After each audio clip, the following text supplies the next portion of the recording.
Hi there, and welcome to the Skylight Books author reading series. If you'd like to learn more about us and our many upcoming author events, please visit skylightbooks.com, where you can browse our inventory, buy books, and join our Friends with Benefits Club. You can also follow us on Twitter, Tumblr, and Facebook. To speak to a real live bookseller like me, please call 323-660-1175. Thanks for your support, and enjoy. Now to tonight's event. Maggie Nelson is the author of 9 books of poetry and prose, including The Art of Cruelty, Bluets, The Red Parts, Jane, A Murder, and the National Book Critics Circle Award winner, The Argonauts. She has been the recipient of a Guggenheim Fellowship in Nonfiction, an NEA in Poetry, an Innovative Literature Fellowship from Creative Capital, and an Arts Writer Fellowship from the Andy Warhol Foundation. In 2016, she was awarded a Genius MacArthur Fellowship. Liebegegott has published 3 books, The Beautifully Worthless, The IHOP Papers, and Cha-Ching. Her next book, The Summer of Dead Birds, is slated to be published in 2019 by Feminist Press. She's also written for the TV show Transparent. We're here to celebrate the re-release of Maggie Nelson's Something Bright Than Holes. Since its publication in 2007, the collection has proven itself to be both a record of a singular vision in the making, as well as a timeless meditation on love, loss, and perhaps most frightening of all, freedom. Please help me give a warm welcome to Maggie Nelson.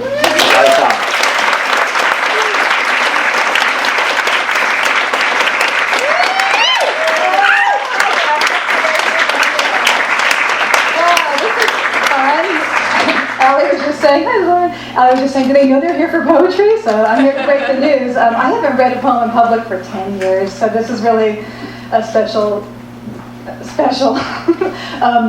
night for me. But I'm thrilled that Soft School re-released this book. I'm so glad that you're all out here, and I'm so grateful for Allie for coming to talk with me. So I'm just going to read a little bit from this book and rediscover it with you. And you know, this book, I was looking at it this morning, and I was feeling like it was, and it was feeling kind of like a novel to me, like it had this plot that was not really apparent to me when I was like, these are all just individual lyric poems. But I'll just kind of tell you a little bit about the book, and then read a little bit from each of the sections. So, the first section, it has 3 sections. The first section is called The Canal Diaries, and it's from New York, Brooklyn. Anybody? A few people? Okay, well, do you know guys know the Gowanus Canal? Anybody? All right. Well, so I had a mentor, Annie Dillard, who taught me a lot about how to write. And Annie wrote a book that some of you probably know, The Pilgrim Tinker Creek, right? And when Annie was my teacher, we had very different cultural reference points, let's just say. So, but I really liked her methodologies, and so I really thought it was fun to take them to things that were not.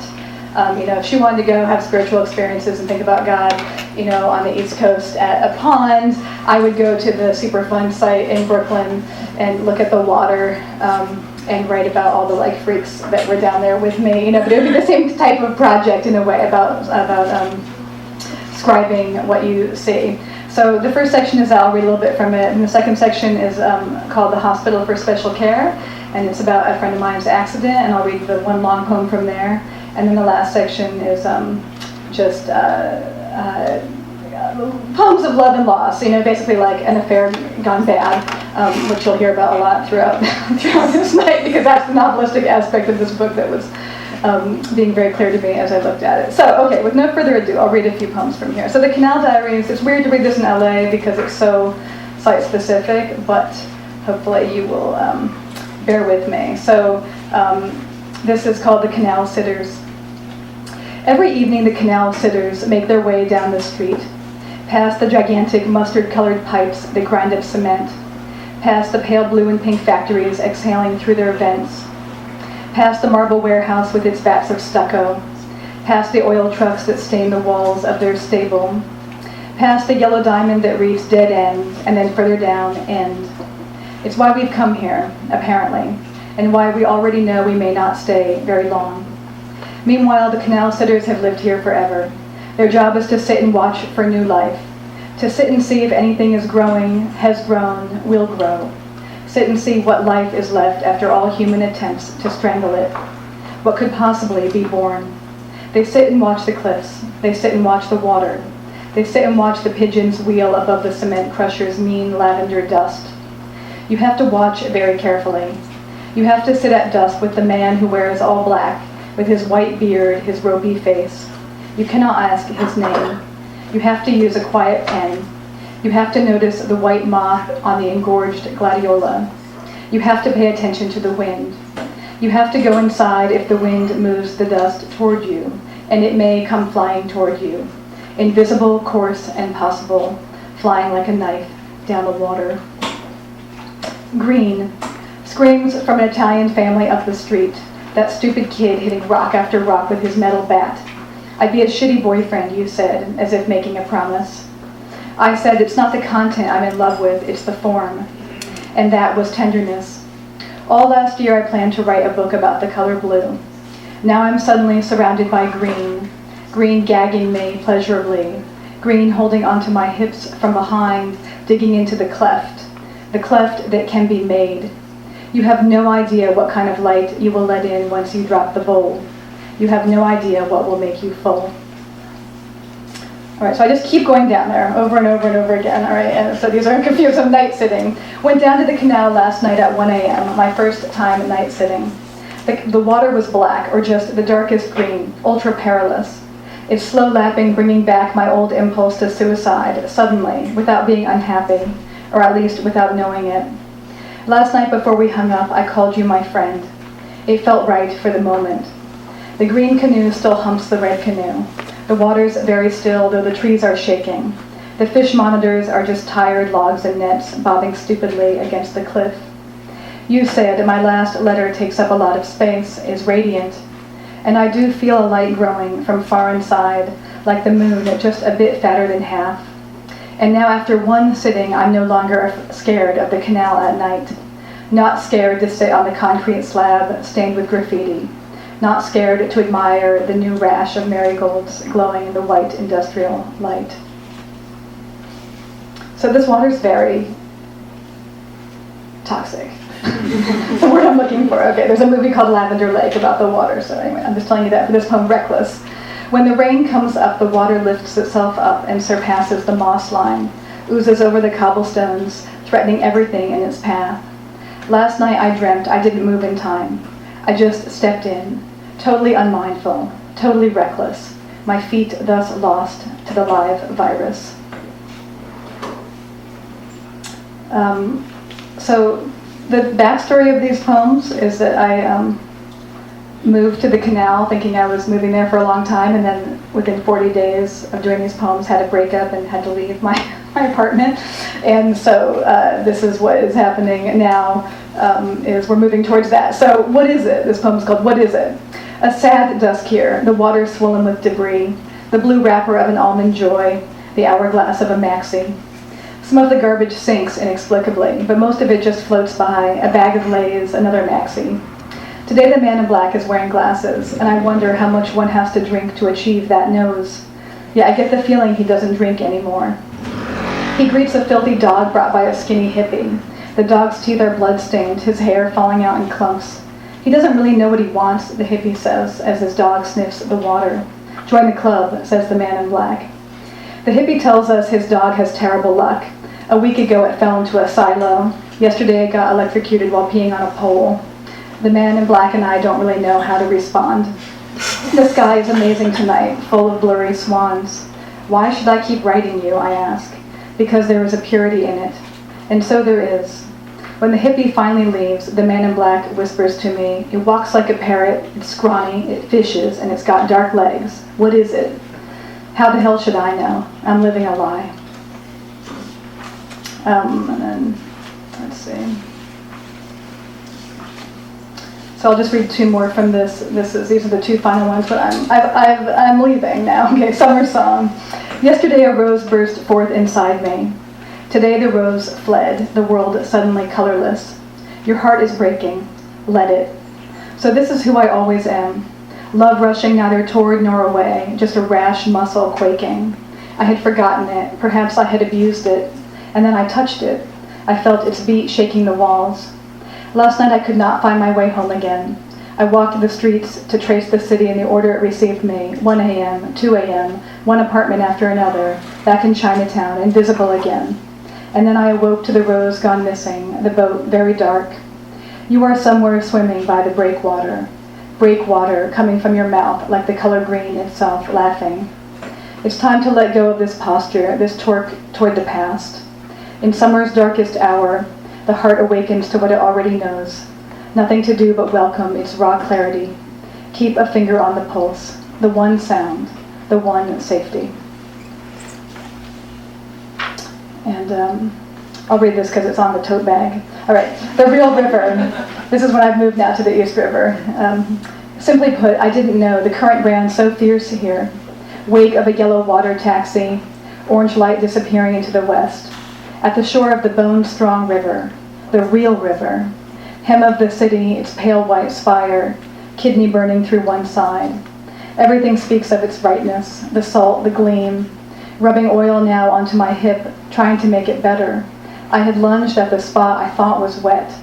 Sea Streak ferry plowing downtown. This is my life now, utterly jagged by magic. Insert lyricism later.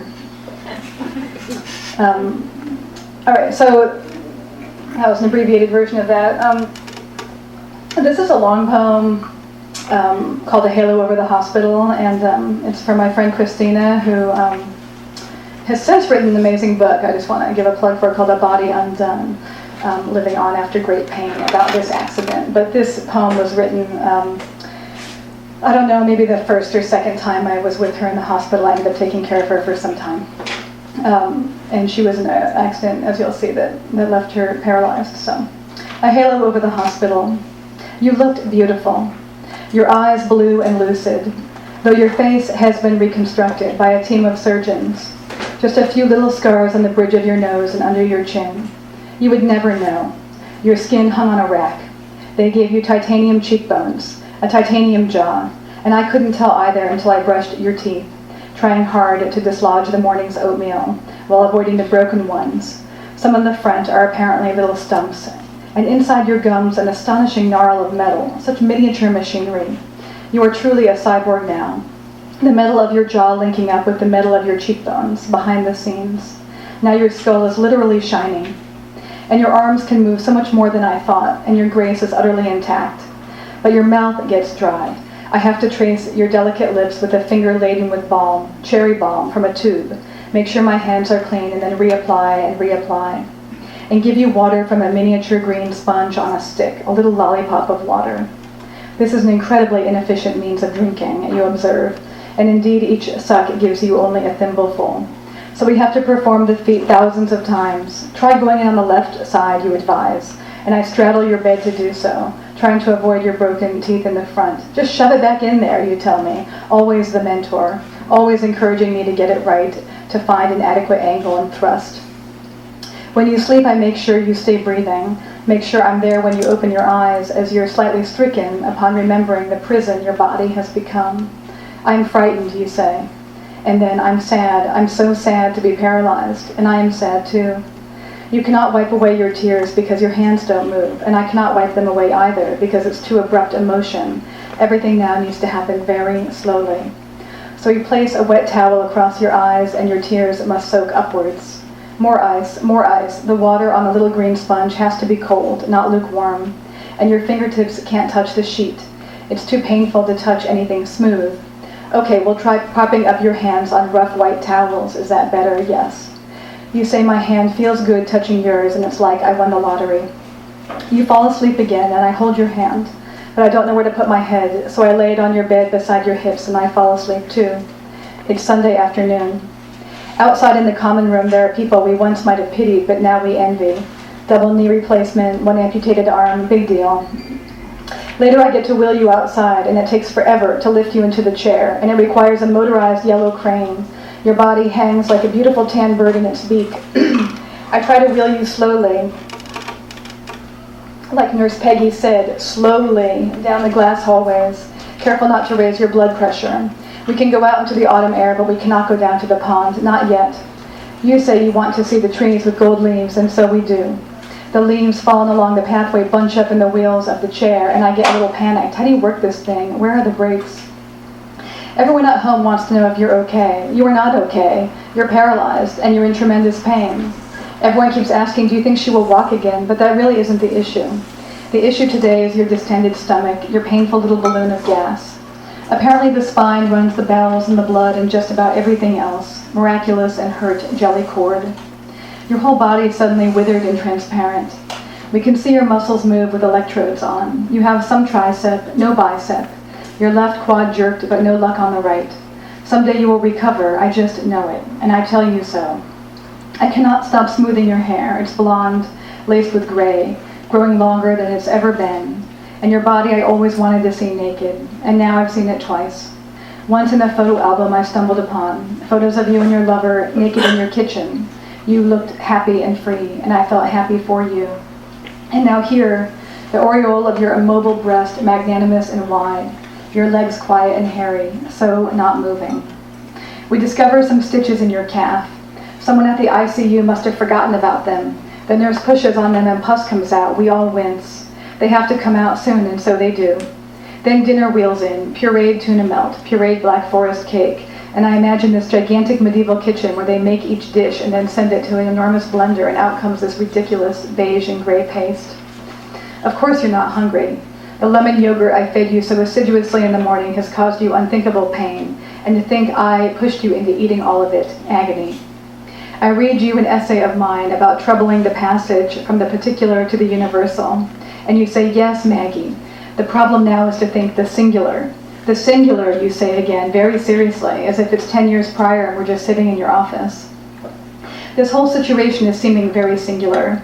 Now there's a book you want me to read, but you can't remember the title, so we have to call Jay. I put the phone up to your ear. Press it harder, you say. Okay, the book is called Provincializing Europe, and I promise to read it. At this point, I would eat a copy of Mein Kampf if you asked me to. I am so sad to be paralyzed. The problem now is to think the singular. The pain is returning, and thank God Nurse Winnie is back on duty. I'm so glad she's curious, and she presses you to be articulate, even when you're tired and you don't feel like it. She needs more of a description. She doesn't want you to get an infection. Finally, you say, Winnie, the pain in my intestine is coming from my unconscious. A line that brings me unending happiness. Later, I sit on the bed and tell you about my spastic love life, about the person I'm trying not to be in love with. You ask if we went home and fucked, and I say we did, and you are happy. And I love the way the word fuck comes out of your wired mouth, as if desire can never be closed down or tortured out, as if fuck will always bubble out of a metal forest. I tell you a little more and you say, good for fucking, bad for future planning. You say I don't have to be ashamed of my desire, not for sex and not for language. You say you've learned by age 50 that you need them both and together, and that you and Jay have that. You have been so happy. Crying now, you say, all I can think is that if we built it once, we can build it again. And I know you will, and I tell you so. Then kiss your forehead, the one part of your body that has not sustained any damage. Not one single scratch on your helmet. You took the whole fucking fall on your chin. The snap back of your head caused the fracture. The space that's injured is no bigger than a chocolate bar, and yet here we are. Jelly cord swollen with broken blood vessels, thousands of nerve cells fighting for life. Quote, scars form, further distorting any surviving nerve pathways. Quote, one axon after another turns into a severed stump. Fuck science, it's so moralistic, and the terrible sensations mean you will heal because you can feel, like when the nurse pushed on your stitches and they oozed and you said ow, or when the smoothness of the sheet assailed your fingertips, or when you say everything, absolutely everything, feels tired and sore. Every word for you is a chore, and yet you give me so many. We discuss direct service versus community organizing. Your care for the world is simply astonishing. You even make your physical therapist feel beautiful by expounding on the virtues of her new haircut. Well, my husband really likes it, she says, and you don't even cringe. You change the subject. Tell us the story of your first dog, whose name was Shameless Hussy. I'm happy to see so many competent people buzzing around you. I get angry when they move you too quickly. I like it when they tend to you tenderly, your head kind of tacked on by a brace. I hate this thing, you say, but I'm so terrified to have it come off, because you know you can't hold your own head up. It's like being an infant again, but you have all this rich language. And when they take it off to stretch your head, your neck finally appears, beautiful and clammy and bluish, a little like the plucked skin of a bird. You ask me to lift your shoulders off the pillow and then set them back down.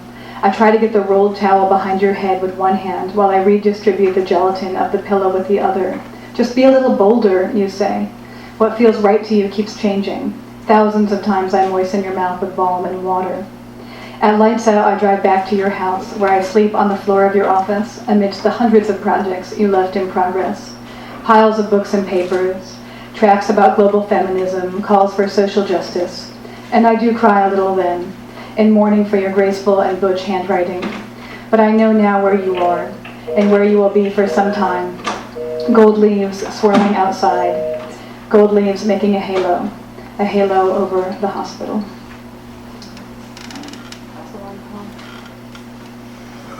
I wanted Allie to do this night with me because Allie has this book called The Summer of Dead Birds that I thought was going to be out, but it's coming out very soon. But I asked Allie in the invitation if you wanted to do two bummer books together, because they're bummer books. They're both, I think, they're good. This one also has dead birds in it. I'm going to try and get to a dead bird poem quickly, because it actually ends with dead birds, which you may or may not know. Okay, and then Allie and I will talk. But yes, so that's my apology to her for the Debbie Downer nature of some of these poems. Okay, but now we'll go back to the affair, which is going so well and so poorly. Okay, so I'll read maybe just like 4 or 5 very short poems from this part of the book, and then we will be done. Okay, so let's see. Okay, this is another very Brooklyn poem. On the day of your leave-taking. On the day of your leave-taking, I wouldn't want to see you anyway. I want to be alone with my vagrant ugliness. I want the bridge suddenly to double its span, so the only parameter becomes the vanishing of my already thin-soled shoes. On a Friday night, one girl hangs from a trapeze by her shins. You think it looks scary, but having lived among them, I know there's always a safety. In this case, the toes. Another girl enjoys bars with themes. Another is painting bunnies in Kentucky. I am taking my welts to the tub, hoping the porcelain is free of blood and hair, the blood and hair I left there, streaking the pale pink soap melting into the brick wall, which is growing black and green with companions. People continue to grind the veiny fat into the asphalt with their feet. It's only 9 degrees. My river rocks are now bearded with ice.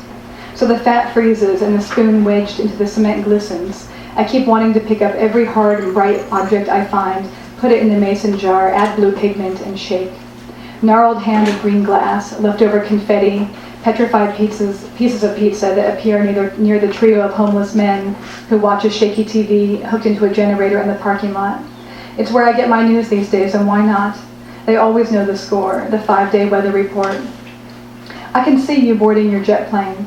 I can see you with your hat on crooked, as if you recently tumbled onto the planet out of the carapace of a rumpled goddess. I hear the Gulf as a little bellicose, but beyond that livable, despite the depressing stats from that part of the world, and you know I will be here, perched into blotchy corners, not knowing what life could possibly mean without its soundtrack, so I can hum along to its pain, as if its humdrum or shared nature could possibly dim its particular luster. But it's the cold that makes my mascara pool up around my eyes and gives a shock to my quads as they push forward, the only idiot crossing the bridge at sunset. But you have to march across the span while you can, before winter's sweet cocoon gets punctured and happiness presents itself as an option, and I have to accept the possibility of another body in my bed. I keep dreaming it's somebody else that's paralyzed, a childhood friend I've fallen out of touch with. I keep dreaming we're fucking, but somehow never alone. Sometimes I think it would be so hot to fuck you with another, and other times I know I'm just making the best out of a bad situation.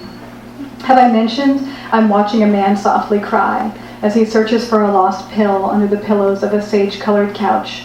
He has a cough that comes from the underworld, one lens of his glasses dramatically cracked.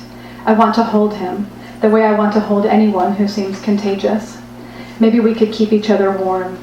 And you emptied yourself twice into my throat, and I remained starved for more, the smell of one sex intimating the smell of another. But who am I kidding, really, on this January day that has dwindled into the single digits, in which we have to pin the drapes shut with safety pins and stuff towels into the honeycombed walls, and I just want to be called out as the greedy whore that I am. I read that poem once. 90 Miles, who's a dear friend of ours, yelled, "Greedy whore! Greedy whore!" Every time I read that poem, I hear her screaming right after that. It was really a great moment, and I thank her for it forever. Okay, I'll read this for two more. Okay, this is for Allie. This is because she said she was going to ask me about triolet. So triolet, that's a poetic form. Okay, you'll get the idea. The cut on my mouth was shaped like a country. I showed it to you, and you ran into the trees. Maybe the trees needed you, or maybe you needed the trees. The cut on my mouth was shaped like a country. It bled until the rain said, that's enough. It bled until the rain said, that is enough now. It bled. The cut on my mouth shaped like a country. I showed it to you, and you ran into the trees. And then lastly, because these are the dead birds, this is a poem with very short parts. When I say it's in 7 parts, don't freak. They're like 5 lines each. Okay, so this poem is called Morning Prayers. All right, 1. This morning I awoke with a fresh sense of total desperate hell, our failure to love each other well. Oh, let a Jesus come down and make it sweet. Let a Jesus take an axe to the wheel, part the fire with tongs. 2. You close your eyes and you say waves. Yes, everything is happening now in waves. I wanted to pull an okayness over me, so I lied about longing. I lied in the morning. I lied in the evening. Then I dropped the smallest granules into a glass capsule. I was just trying to stay close to the slope's soil. 3. Auroras are not definite until they happen. In fact, the cards are always stacked against a good aurora. The sweet word has not worn off. It's just worn. Stop shaking the wound. If you want to see something glorious, look at the Pleiades. 4. This is called Something Bright. We share a brightness. It's called death in life. I toss and turn all night, hearing you say, I want to touch you without using my hands.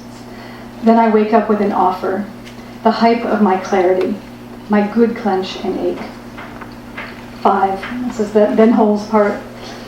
Every morning, the shadow of my hand haunts this table, asking, can I bleed here? Can I become free here? Don't want to be free, want to be with you, says the monster, but he is literally a monster. And I seek a different life, one of constant rapture, though I know the shadow will soon return with new questions, like, is this theater? 6. And I beat myself here. I hoisted myself onto this cliff. Blindfolded girl in a party dress, poised at the edge, ready to slake the village appetite for sacrifice. Oh, begin again. Begin again. 7. After reading about a girl who was killed by a knife wound straight through to a ventricle of her heart, I took a walk in the rural cemetery. There I saw 2 dead birds, one a scrawny baby, the other fat and gray-feathered. Both were equally dead, though one was ringed with ants, the other fresher. At the end of the path lay a field, home to a regal light brown mare and her foal. It was there that I said a prayer to the brown and blue notebooks of your arms. All right, that's it.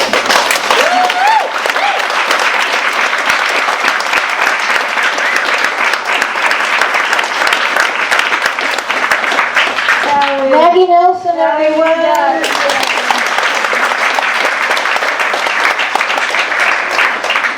What's the deal with these totes, Maggie? Oh yeah, I know. What's the deal? What's the gimmick? Okay, well, before we look at this is embarrassing, okay, but I want to say this side, my dear friend Tara Jean O'Neill couldn't be here tonight, but she did the cover of the first Something Bright when it came out in 2007, and then she gave a new drawing for the cover of this one too, which was a sweet piece of continuity, and this is from her too. But do people get one, or they're selling them, or how can you get one if you buy a book? You get one if you buy a book. And Soft School's been so sweet to reissue this, and so sweet to make these and stuff. So thank you. It's a miracle. You're incredible.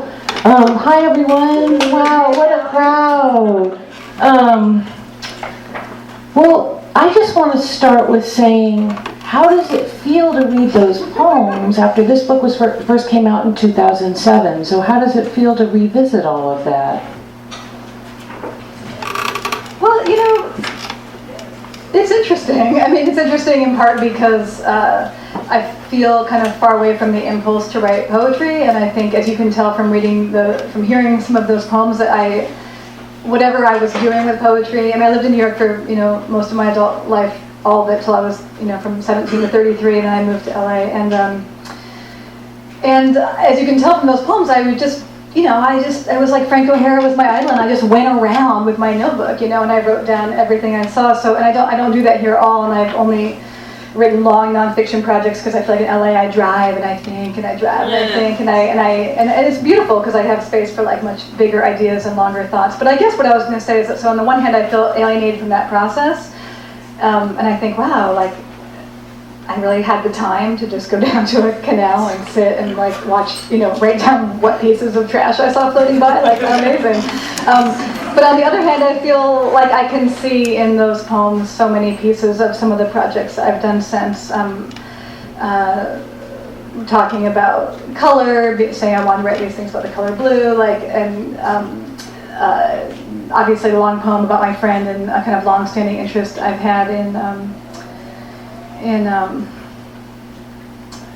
physical vulnerability and injury. But like I say in that later poem, Stop Shaking the Wound, like that last poem I read where I say, after reading about a girl who was killed by a knife wound straight through to a ventricle of her heart, like I was researching a book of mine called Jane, a murder, about my aunt's murder, and I think that, and that was what that was referencing, and like I can see all through everything I read lots of pieces of other books, so it feels native, to me,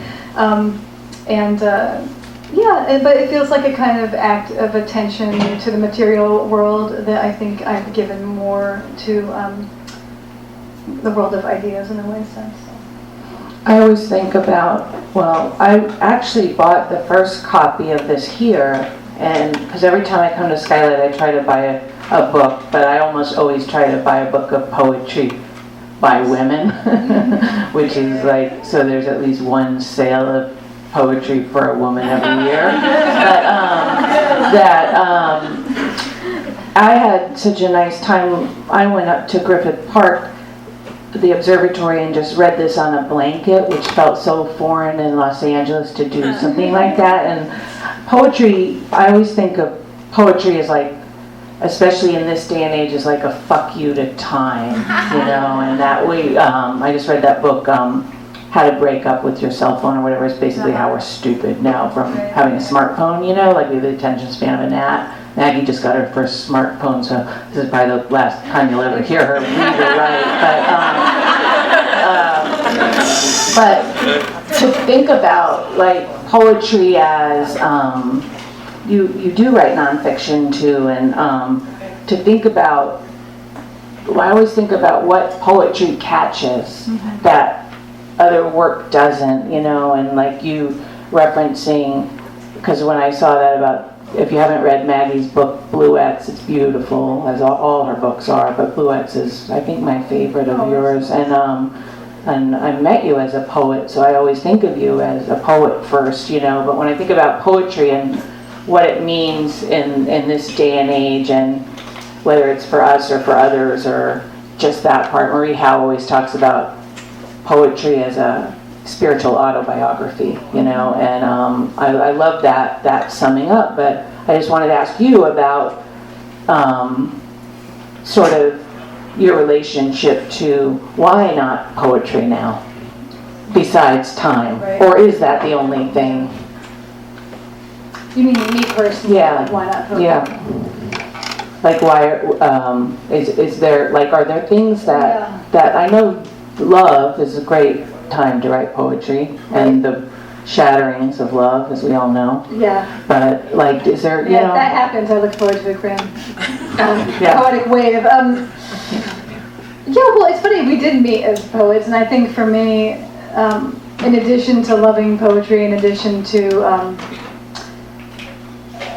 poetry is a great laboratory because you can try and make something work in a very small, like an afternoon, and you like got your trio together, and you're like, yeah, that's tight, and like, and that now obviously the time of like spending years to try and make something cohere with longer things is not, like you can learn a lot, I guess. But I was also going to say that it's also, and relating to my meeting you that way, is that it was tremendously social for me in a way that my writing life is not now, and so I hosted countless open mics at the St. Mark's Poetry Project in New York, and everything I did was really based in and around poetry world. And I think the more you're around poetry, the more you read it. I think the more you feel the urge to write it. And I know my friend Wayne Kostenbaum, amazing writer, he told me once that he always teaches poetry once a year when he teaches grad school, because if he doesn't read it regularly, he just won't feel the urge to write it. And I do feel like but I do think it's a big fuck you to time. So and I don't as often take down poetry books and read them, but when I do feel like the urge to write a poem. It's very instantaneous, So I think that is interesting, and we're probably. But I don't know. I went through a phase where everyone was always asking me why I didn't write poems anymore, and I felt like it was indicating there was a problem. That I had to feel ashamed and kind of self-flagellate about it, but I actually feel really happy with my writing life such as it is, and so I don't feel the same sense of what wither poetry, you know what I mean? But I do feel like it's I think what's cool too, in addition to the fuck you to time, is that there's a kind of belief in that both your experience and that language really matters, in this way that it's enough to be often especially not this book as much, but earlier books of poetry of mine, I just think, wow, I had a lot of chutzpah to think that at 22 this book really mattered, because now I know so much more literature and so much more, and I see the writing is more derivative and kind of, but I think that's also very beautiful. It's not just a laboratory or social, it's also a place where I learned how to speak, I always think of them as it's like a weird journal. You the things that you list in the river. Yeah. You never would have remembered those things had you not. There's something about cementing them in a poem that is this kind of just random memory that is there. Maybe the maxi pad floats by, maybe it doesn't, And I love that about poetry. Let's all write poems. Fuck you, time, and smoke. And Maggie, but I have to kind of say one weird thing, and I don't usually do this, but in the back of this book, I was just noticing, as I was looking at it, it says, it's from Publishers Weekly, it says, although each section has lines, stanzas, and lyric musicality, it's poetry only in a very loose sense. Yeah. You can still buy it. It's a stunning collection of real-world stories shadowed by the netherworld of poetry. And I was like, what the fuck? Why isn't it poetry? I was looking at it again, being they look. I was like, there's a trio lay, there's a sonnet. I was really confused by that, but I thought it was interesting actually thinking about your books, because I also feel like it is true, because I was rereading some of Dead Birds and obviously Beautifully Worthless and stuff that and then this came obviously out when I wrote this book Jane, which I mentioned before, which is actually it is a long narrative told in 20 pages of poems. But that I think it is true, Michael Ondaatje's early books coming through Slaughter and the collected works of Billy the Kid and Maria Ruckager's Book of the Dead. I always have loved book-length poems. I love, I worship Alice Notley and The Descent of Alette and all those epic poems. So I think in some ways, if what they're trying to say is they're trying to say that there's an interest in other currents, about plot or recurring themes or whatever, characters, me and the Man in Black, whatever. That is all true, but I don't think that means it's out of the province of poetry. Poetry's done that kind of work for a very long time. Hello, Homer. Did you see what mine said? It's not depressing poems at all. It acts as an air freshener in the car. It will clean a bathtub. They don't ever know how to sell a poetry book. It's some poor person who has to write that and is freaking out. How are we going to sell this book where there's such sadness and realness? And I don't know. I don't know. My book is so sad. I just buy it anyway and just give it away so they don't. It's really sad. It's sad. It's so sad. It shouldn't be published probably. I kind of wondered if it should, but I was feeling the same way when I was just reading to you guys the poem about the halo over the hospital. Just because Allie's book has a lot of attentiveness to death.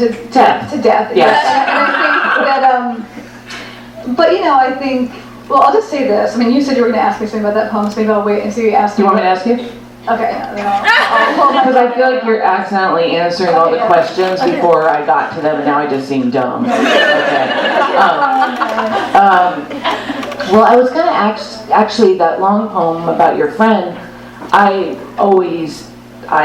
also have written about people who've been ill and people who have died, and the point of view of watching that, and have wondered, even though I've participated in that, my right to that in some ways, the ethics of sharing that kind of story, and yet I've never felt judgmental when reading another person's. In fact, I've been very grateful for the experience of reading that kind of documentation. I don't know if that's because it's very hard for us as humans to be in, that space with someone who's sick or dying or suddenly paralyzed or whatever. So I just wanted to ask you a little bit about your process with that, since that was a mentor and a friend and someone who's now written their own book about that experience. And poor Christina, she's one of the few people in my life who's like recurred in nearly every book I've written. Like I just feel like, my mother, Christina, there's like a few of them where I'm just like, I'm so sorry. But it means how important they are to me, and it means also that they're Bluette, she's the person I call, my injured friend, and at that point in that book, I'm taking care of her for the course of a couple of years. Not in the sense that her nurses are, but like, a day or two a week. But I was, more, in addition to the brazenness of youth, when you think all of your, poetic scrawlings on napkins are worth being in a book, I was also more, I didn't ask as many ethical questions as I probably ask now about my writing, and I think that so I am sometimes a little amazed at some of the things I've done, and I don't have cause, thankfully, to have any strong regrets. I will say that with Christina and with this particular poem, of all the people I've written about, she's the only person who's been actively grateful for my writing about her, and that is really surprising, I think, especially given the kinds of intimacies I'm describing. I think that she actually writes about it in A Body Undone, that she doesn't remember this whole time that I'm writing about, obviously because of the nature of the intensity of her accident, is she doesn't have any memory. She does not remember asking me to, I told her I should read Provincializing Europe, right? None of it. She just remember, she kind of remembers like maybe midway through being at the hospital for special care, kind of like coming to. But there was so much before that, and then to her, it was a record of time that she lived that she doesn't have, And I think she felt attended to, and I think that she felt, after having a more private life as an academic, I think she felt like, she wouldn't say it in this word, and I don't want to put words in her mouth, and thankfully this is not live stream, so she'll never, live stream maybe, but not recorded, maybe she'll never hear it, but like, I suspect that having kind of been outed in such a vulnerable fashion made her feel more like, well, I might as well. She has a whole chapter in A Body Undone about her bowel program, because, if you're paralyzed, you can't, above a certain point, you can't move your bowels by yourself. And these different things that, are really like, radical. To me, they're not radically, like, I'm into shit, so I don't think that's particularly, fundamentally, shaming or something, but like culturally speaking, like, I think, people might have, people are always saying, like, I don't want to live long enough not to be in diapers. And I'm like, diapers are the least of the problem. So, like, but I kind of feel like, but I feel like that. But she's, she's actively expressed gratitude for me for those poems, and that's meaningful. And obviously, both this book and then Bluet's, I would never have published without her having read them. It wasn't like I was. when I say I was brazen ethically, it was more like that I would write them down and ask people to read it and see if they were okay with it. But I would not have, I was never so brazen as to I would never publish anything she didn't want me to say, I know, I feel like I have such a bad memory that my own poems are like a kind of weird memory for me too, in a way that I'm so grateful for, since I remember nothing, Totally. What else did I had? Let's see if I have anything smart. I doubt it. Well, I think you already answered this one, which was the canal poems. I guess my main question is like when you're like in the middle of a love affair or something new or something tumultuous, I always feel like this strong drive to have a backdrop for that, you know, and like the canal and the ritual of that, and you know, I just felt it was so powerful to have that as a setting, as you're following kind of that love affair. And I guess I just wanted you to talk a little. You just said you were like, did you get to the canal before you were in love, or like was that, you know, the kind of holder for all of that stuff, or can you talk a little bit about the relationship?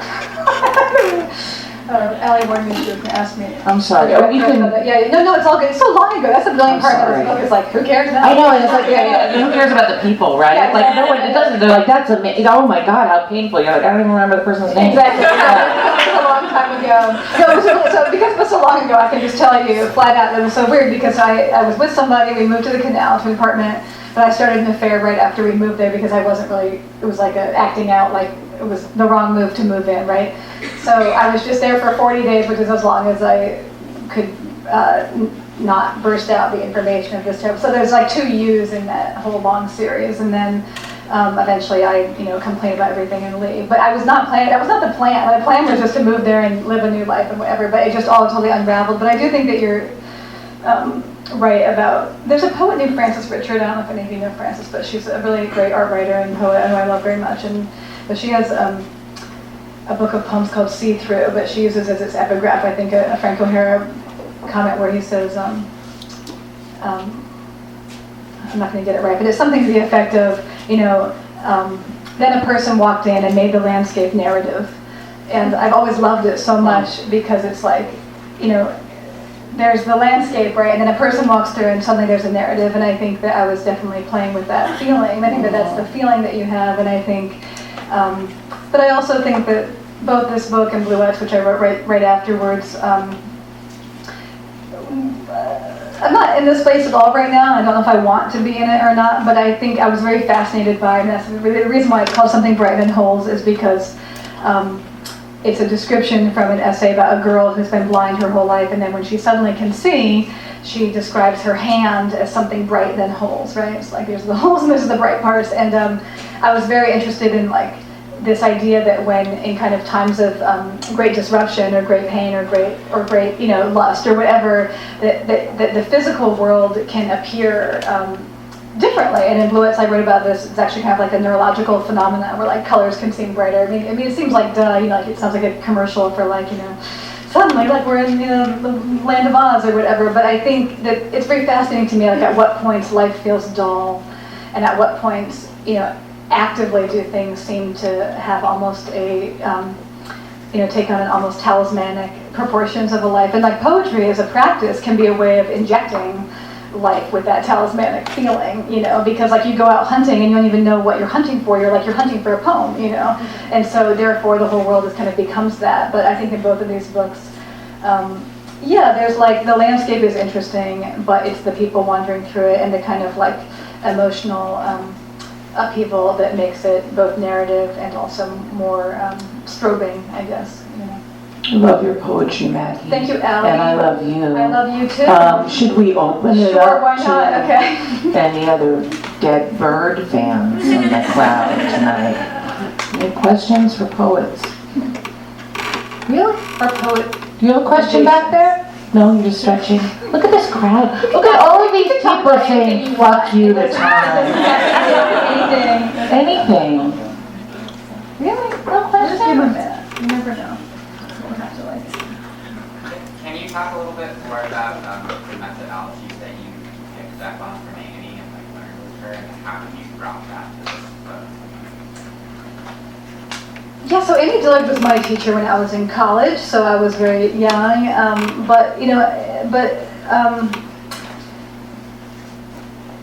Annie Dillard, for those of you who read her and stuff, she's a really, she was a big, obviously, fan of Thoreau and Emerson and everything, but especially Thoreau and this idea of kind of like Thoreau has this quote that says, I'm going to butcher it the way I'm butchering all the quotes, but something like, it's not what you're looking at, it's whether you see, you know? And I think that all of her assignments were a form of non-journalism, journalism, just about going out into the world and, you know, doing journalistic exercises of kind of, you know, what journalists do, which is like, do the 5 senses, what do I see, feel, you know, whatever. And then also talking to people. I remember she would just, I went to college in a little town, and she would just be like, you know, you go spend the afternoon somewhere and just, you know, write up a profile of someone that you meet. And I'd be like, I don't want to go do that, but I did. And I think that kind of, you know, even when I wrote a book, The Red Partisan, which was about a murder trial, but I thought about her a lot then too, just because I didn't know what was going to happen at the trial, but I just took my notebook like a good fake journalist, and was like, wrote down every day everything that I saw. And I think it's a kind of, and then Annie Dillard is also somebody who, you know, she could write about going to see like a total eclipse, and it sounds like she just is telling you about the eclipse that she saw, but of course she's researched, like, you know, how fast the shadow moves across the mountain and how many eclipses there have been, and, you know, and then that's brought very seamlessly into the writing. So I think that sense of doing heavy research and also heavy just exposure and immersion was all really important to me, and I really took to it. And, you know, and when I was her student, you know, I was really into like the East Village punk scene and stuff, and like, you know, and you know, she did not want to hear about like David Bonarovich or, you know, Richard Kern or Patti Smith or anything. It was like, so we were like, it was so ridiculous, but it didn't matter because the methodologies of the thing were like the same, you know. I have a question about the structure of your books. So in Bluets and the Argonauts, for example, it seems very structured, and you'll be writing in prose almost in Argonauts, and then it'll break and it'll talk about something completely different, sort of related. I wonder if you have that in your mind when you write, or if you write more in like a freestyle prose and then go back in and make those shifts, if that makes sense. Yeah, I mean, all of my books are constructed really differently in terms of how they were written, you know. Like, I wrote that Blue book in a very programmatic way, where I had a list of blue objects or stories or things, and then like factoids, I called them, my blue factoids, and like I would that's why so going to work on that book was kind of easy, because I'd be like, well, which factoid do I want to write out the story of today, you know. And but then you know, you have to write for a long time until you realize like a book about the color blue is a boring, like, who cares about the color blue? I mean, there's already a lot of books of the color blue, so like you have to write long enough to realize like the blue is like your purported subject, but then you have your shadow subjects, or like your under subjects that like end up being the structuring principles, you know. And in that case, I was also very programmatic, because once I found out what those were, I was like, I like listed them out. I was like, divinity, alcoholism, you know, whatever, and then I kind of had then the kind of game of the construction would be like, you know, how can I weave these different subjects together so that, like, you never think, wasn't this a book about the color blue? Like, where are we? And then, but you kind of like, you know, go far away and come back and go far and come back, and with a certain rhythm. But then, you know, like a book like The Argonauts was written really differently, and that book has a lot of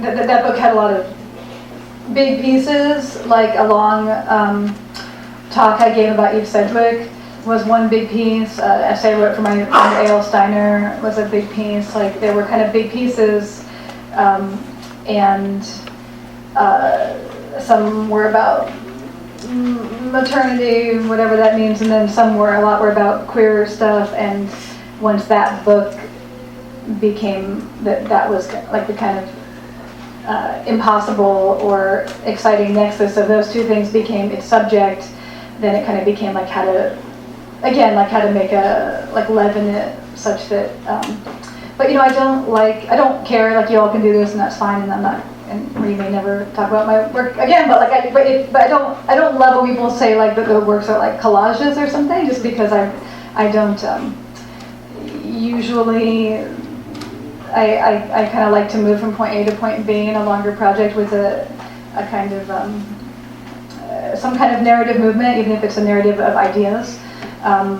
instead of kind of being interested in immediate juxtaposition. But I do think that like the art of poetry is the art of juxtaposition often. So if that's what you learn and know, then that's going to be like one of your big tools in your toolbox for constructing longer pieces, you know.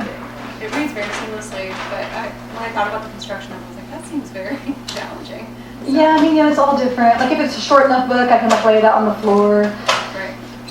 Which I did with Jane and Bluets. Like I worked a lot on the floor, but like the Argonauts was too long for that, and it drove me crazy because you have to keep it on your head. I mean, God bless everybody in this room and friends of mine who write like 500-page novels. I do not understand how anyone keeps things in their head because to me it's so material. Like with poems, I mean, George Oppen, whom I adore as a poet, you know, he would. I mean, one of the things I loved learning about him was that he would actually like write things and like nail them with a hammer like onto the poem, like scraps of paper and stuff. Like his shit was like literally material, like constructions, you know what I mean? Like that's kind of like, you know, before Flarf and these other like, you know, the things that made us dumb with. I don't know what a flarf is. Any Flarf? People know what Flarf is?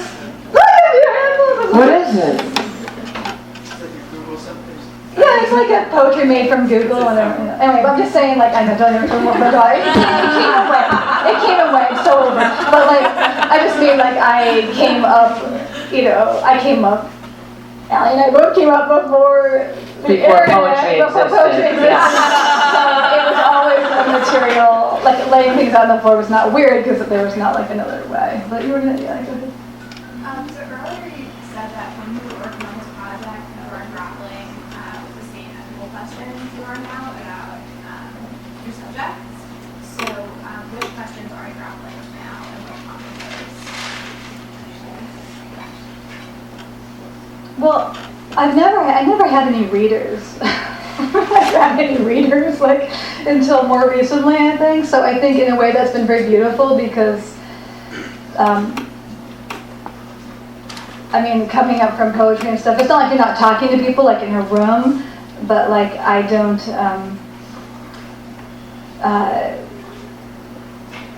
like, the idea of imagining other people's eyes on my work who might be hostile to me or my subcultures or whatever was just so preposterous. Like, I mean, who would care? And I still don't care at all. But I think that, like, say with a book like The Argonauts, which also I didn't really think would have, certainly not the readers that it found, but I think that, I don't know, like, writing something that is very like, say, like intra-queer community like discussion or something, and then like, but imagining like, I mean, like my partner who read that book was just kind of like, you know, in the first iterations was kind of like, there were certain things that he was just like, you know, this is just like outside the family, is not going to be understood, you know, and I wouldn't censor that myself like in a big way, but I think I would just think about maybe more things like that sometimes, you know. What are you working on now, Maggie? Well, Allie. Am I a collage? Yeah, it's a collage poem, which is, what does it say? On Collage Google? poem it's shadowed by the netherworld of poetry. Right. On my Poetry, phone, but it's yeah, not right, on my yeah. phone. A Bitmoji. Yeah, exactly. Awesome. That's why I got my phone, to do Bitmoji.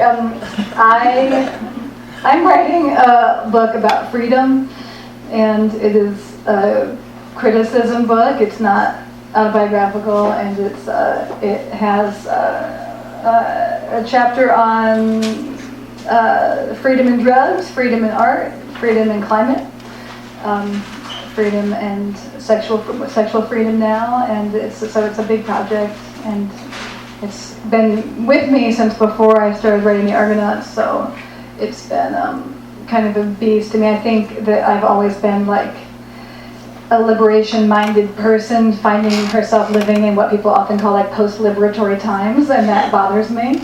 And so I'm interested in what, so each chapter kind of takes up that problem. It's not like how to survive, you know, not going into autocracy in the time of Trump or something. Although I will say that it's not political. I mean, it's political, but it's not political theory. But I will say that, you know, it's been a weird book to work on. over the past 5 years because things have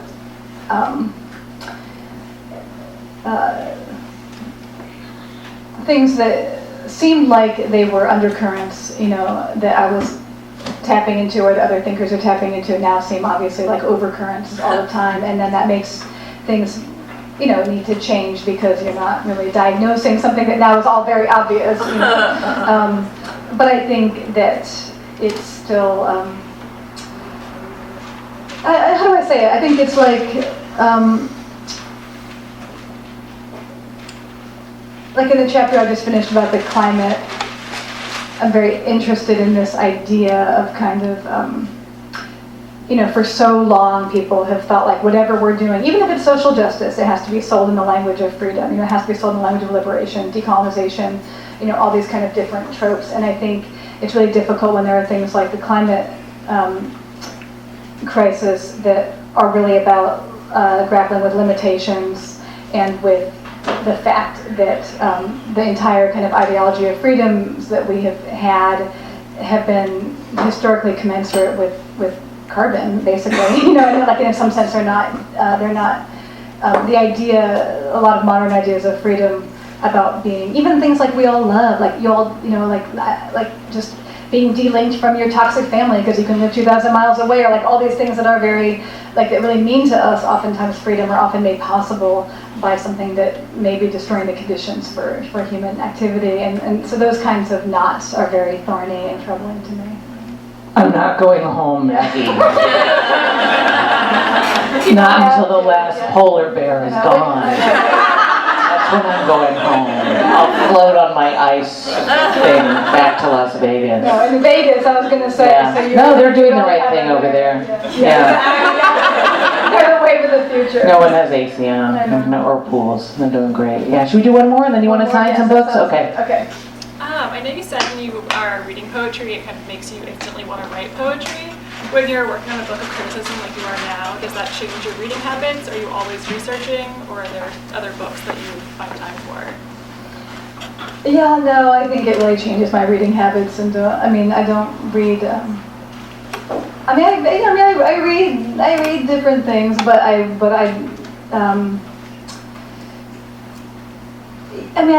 tend to read in the genre that I'm writing in. I think sometimes, and I don't mean this in a bad way, and if any of you come tell me later, like, criticism you're reading that you like, I'm really happy to hear it. But, I feel like when I reach kind of a wall where I can't find, I'll read a lot of criticism for ideas, but when I can't find, but there's not a lot of, there's some, but there's not tons of cultural or art criticism that has form or style that I think is super rad. And so oftentimes when I'm trying to solve those problems, that's when I'll go back to more, different genres or things like that. You guys, Maggie Nelson, we're so lucky to have